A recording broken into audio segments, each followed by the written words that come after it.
திமுகவோட நிலைப்பாடு மாறுற மாதிரி இருக்கு. 543 இல்ல, நான் பேசி முடிச்சிடுறேன், அதுக்கப்புறம் எதிர்க்கட்சி தலைவர் பதில் சொல்லட்டும். டீலிமிட்டேஷன் விஷயத்தில் நாங்கள் தொடர்ந்து எங்களுடைய ஸ்டாண்டை நாங்கள் மீண்டும் இங்கே பதிய வைக்க விரும்புகின்றேன். மாண்புமிகு பேரவைத் தலைவர்களே, ஒரு சிறிய விளக்கம்.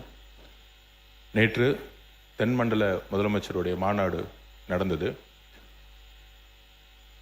சில ஊடகங்கள், சில பத்திரிகைகள், சில கட்சிகள் டீலிமிட்டேஷன் பில், தொகுதி மறுவரையறை பற்றி ஒரு தவறான ஒரு பிரச்சாரத்தையும் ஒரு கண்ணோட்டத்தையும் உருவாக்கப்பட்டது. முக்கியமாக பத்திரிகைகளில் மாண்புமிகு முதலமைச்சர் கொண்டு வந்த தொகுதி மறுவரை தீர்மானம் இங்க இருக்கக்கூடிய பெரும்பாலான உறுப்பினர்களுடன் சட்டமன்ற தீர்மானம் நிறைவேற்றப்பட்டது. அனைத்து சட்டமன்ற உறுப்பினர்களுக்கும் அரசின் சார்பாக எங்களுடைய நன்றியை தெரிவித்தோம். அதில் நேரத்தில் பரப்பப்பட்ட போலி பிரச்சாரங்கள் தவறானது. நம்மளுடைய டீலிமிட்டேஷனுடைய கொள்கை, தொகுதி மறுவரையுடைய கொள்கை சட்டமன்றத்தில் தீர்மானத்தில் என்ன நிறைவேற்றமோ அரசும் முதலமைச்சரும் அதில் உறுதியாக இருக்கிறார். ஃபேர் டீலிமிட்டேஷன் தேவையில்லை, ஃப்ரீஸ் டீலிமிட்டேஷன் தான் தேவை. 543 உறுப்பினர்கள் கொண்ட அந்த நம்பரை நம்ம ஃப்ரீஸ் செய்யணும், ஒன்றிய அரசு ஃப்ரீஸ் செய்யணும். அடுத்த 25 வருஷங்களுக்கு ஒரு தனி சட்டம் கொண்டு வந்து உருவாக்கணுங்கிறது இந்த சட்டமன்றத்தில் நம்ம எடுத்த தீர்மானத்தில் மாண்பு முதலமைச்சரும் சரி, இந்த அரசும் சரி உறுதியாக இருக்கிறதை இந்த அவையில் நாங்கள் பதிவு செய்கிறோம்.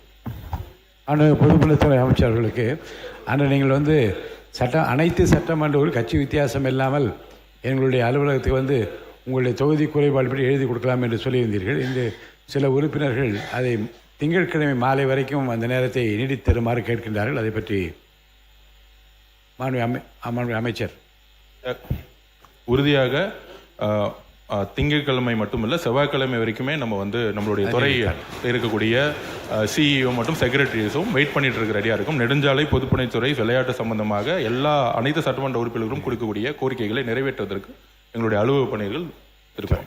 நன்றி. மாண்புமிகு எதிர்க்கட்சி தலைவர் அவர்கள். பேரவைத் தலைவர் அவர்களே, நம்முடைய அமைச்சர் அவர்கள் நேற்று நடந்த தென் மாநில முதலமைச்சர்கள் மாநாட்டில் முதலமைச்சர் அவர்கள் ஆற்றிய உரை பற்றி பேசினார்கள். கடந்த 12ஆம் தேதி இதே சட்டமன்றத்தில் நாம் ஒரு அனைத்து கட்சி ஒத்துழைப்போடு ஒரு தீர்மானத்தை நிறைவேற்றிருக்கிறோம். அதில் மிக தெளிவாக 543 எம்பி சீட்ஸ், 543 எம்பி சீட்டை அப்படியே ஃப்ரீஸ் பண்ணணும் அப்படின்னு தான் அந்த தீர்மானத்தில் இடம்பெற்றிருக்கு. அந்த தீர்மானத்தை தான் நம்ம நிறைவேற்றிருக்கிறோம். ஆனால் நேற்றைக்கு நடந்த அந்த கூட்டத்தில் முதலமைச்சருடைய உரையில் இந்த 543 எம்பி சீட்டை ஃப்ரீஸ் பண்ண வேண்டும் அப்படின்னு எந்த இடத்துலையுமே இடம்பெறவில்லை என்பதை இந்த அவையினுடைய கவனத்திற்கு நான் எடுத்து வருகின்றேன். மாண்புமிகு சட்டத்துறை அமைச்சர். மாண்புமிகு பேரவைத் தலைவர் அவர்களே, சதர்ன் கவுன்சில் மீட்டிங்கில் இன்டர்ஸ்டேட் இஷ்யூ, சதர்ன் கவுன்சிலிங் மீட்டிங்கில் என்ன தேவையோ அது குறித்து மட்டும்தான் அங்கே பேச முடியும். ஏன்னா அது தவிர்த்து பேச முடியும். அது குறித்து நம்மளுடைய கருத்தை அங்கே வலியுறுத்தோம். அதில் என்னென்ன வேறு மாதிரியான கோணங்களில் திசை திருப்பி வெளியிடப்பட்டதால் உடனடியாக வெளியே நான் அப்போவே ப்ரெஸ் மீட்டில் இது அந்த நிலைப்பாடு குறித்து, தமிழக அரசின் நிலைப்பாடு குறித்து அப்போவே கிளாரிஃபை பண்ணியாச்சு. இது அது கிளாரிஃபை பண்ணி கிட்டத்தட்ட இப்போ 24 மணி நேரத்துக்கு மேலே ஆயிடுச்சு. இந்த தமிழக அரசுடைய நிலைப்பாட்டை அப்போவே கிளாரிஃபை பண்ணியாச்சு. மாண்புமிகு பொதுப்பணித்துறை அமைச்சர் அவர்கள். அதுக்கான டிஸ்கஷன்ஸ் நேற்று வரல. சொன்ன மாதிரி மாண்புமிகு அமைச்சர் சொன்ன மாதிரி அதுக்கான அஜெண்டாஸ் வேற. அதுக்காக தான் கிளாரிஃபை பண்ணுறது தான் எதிர்கட்சி தலைவருடைய உங்களுடைய நிலைப்பாடு என்னமோ, பெரும்பாலான அனைத்து கட்சிகளுக்கு பெரும்பாலான நிலைப்பாடோ என்ன நிறைவேற்றமோ அதே அனைத்து கட்சிகளுடைய பெரும்பாலான நிலைப்பாடு என்னமோ அதே நிலைப்பாடில் நாங்கள் உறுதியாக இருக்கோம். இந்த அரசு உறுதியாகுங்கிறது பதிவு செய்கிறோம். உறுப்பினர் சேகர்பாபு. மாண்புமிகு முன்னாள் முதலமைச்சர் எடப்பாடி கே பழனிசாமி. மாண்புமிகு சட்டப்பேரவைத் தலைவர் அவர்களே, இந்த 25 ஆண்டுகள் டிசம்பரோட முடியுது. இந்த ஆண்டு டிசம்பரோட முடியுது. மீண்டும் மத்திய அரசு சட்டம் கொண்டாந்து எக்ஸ்டெண்ட் பண்ண தான் உண்டு. இல்லைன்னா புதிய மக்கள் தொகை கணக்கெடுப்பில் வந்தால் இப்போ இருக்கிறதோட நம்ம குறைஞ்சி போயிடும். இருக்கிற நாடாளுமன்ற உறுப்பினர் 39னா இப்போ இருக்கிற மக்கள் தொகை கணக்கெடுத்தால் குறைஞ்சி போயிடும். அதனால தான் மத்திய அரசாங்கம் இந்த தொகுதி மறுவரைக்கு பல கட்சியோடு பேச்சுவார்த்தை நடத்திக்கிட்டு இருக்கிறாங்க. அந்த அடிப்படையில் 1971 மக்கள் தொகை கணக்கெடுப்பில் எடுக்குவதற்கு மத்திய அரசு முயற்சி செய்து கொண்டு பொதுப்பணித்துறை அமைச்சர் இல்லை அதை ஒத்துக்கிறோம். டிசம்பர் முடிஞ்சிச்சுன்னா வந்து உடனடியாக வந்து அதுக்கான சட்டம் இருக்குன்னு. அந்த சட்டம் வந்து இந்திரா காந்தி அம்மையார் அவர்களும் சரி, பிஜேபியோடைய பிரைம் மினிஸ்டராக இருந்த வாஜ்பாய் அவர்களுமே ஒரு சட்டத்தை கொண்டு வந்து 25 வருஷம் எக்ஸ்டென்ஷன் பண்ணாங்க. அதுதான் வந்து அனைத்து நம் தமிழ்நாடு அரசும் வலியுறுத்துங்கிறத நாங்கள் இங்கே பதிவு பண்ணுறோம். உறுதியாக அனைத்து மாநிலங்களும் வலியுறுத்தும் பொழுது ஒன்றிய அரசு செவிசாய்க்குங்கிற நம்பிக்கை இருக்குங்கிறத நாங்கள் பதிவு பண்ணுறோம். மாண்புமிகு எதிர்க்கட்சி தலைவர். மாண்புமிகு எதிர்க்கட்சி தலைவர். பேரவைத் தலைவர்களே, இந்த டீலிமிட்டேஷன் விஷயத்தில் நாங்கள் தொடர்ந்து எங்களுடைய ஸ்டாண்டை நாங்கள் மீண்டும் இங்கே பதிய வைக்க விரும்புகின்றேன்.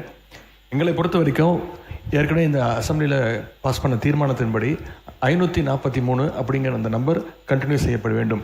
அப்படி அதில் ஏதாவது மாற்றம் ஏற்பட்டால் ஏற்கனவே தமிழ்நாட்டுக்கு இருக்கக்கூடிய 7.18% ரெப்ரசன்டேஷன் அது குறையக்கூடாது, அது ஏறலாமே தவிர அது குறையக்கூடாது என்பதுதான் திராவிட முன்னேற்ற கழகத்துடைய நிலைப்பாடு. மாண்புமிகு முன்னாள் மாண்புமிகு பொதுப்பணித்துறை அமைச்சர் சொல்லுங்கள், அப்புறம் சட்டத்துறை, அப்புறம் மாண்புமிகு உறுப்பினர் தரேன், நான் வாய்ப்பு தரேன். நீங்கள் பதில் சொல்லு. மாண்புமிகு பேரவைத் தலைவர்களே, அதைத்தான் நாங்கள் ஏற்கனவே இந்த தீர்மானம் வரும்போது தெளிவாக நாங்கள் சொன்னோம். இப்பொழுது 543 நாடாளுமன்ற உறுப்பினர்கள் மொத்தமாக இருக்கிறாங்க. அதில் தமிழ்நாட்டுக்கு வீதாச்சாரப்படி 7.18 இருக்குது.